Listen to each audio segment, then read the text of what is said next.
October 5, 1789. Hungry and desperate, thousands of women from Paris marched to the Palace of Versailles. What began as a protest for bread would soon force the king to return to Paris and forever change the course of the French Revolution. France was in crisis. Years of poor harvests and rising bread prices pushed ordinary people to the edge of starvation. While nobles feasted in luxury, the people demanded justice. The women of Paris, who bore the burden of feeding families, could no longer endure. On the morning of October 5, women gathered in the marketplace, shouting, "Bread! Bread!" Armed with kitchen knives, pikes, and whatever they could find, nearly 6,000 women set out on the 20-kilometer march to Versailles.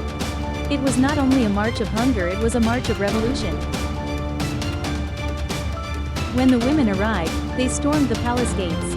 Inside, Queen Marie Antoinette was the target of their fury. The king hesitated, but the National Guard, led by Lafayette, urged him to act. Under pressure, King Louis XVI promised to provide bread. But more importantly, he agreed to move his court from Versailles to Paris. As the king rode into the city, escorted by the women, the people shouted, "We have brought back the baker, the baker's wife, and the baker's boy." The march of October 5 was more than a demand for food.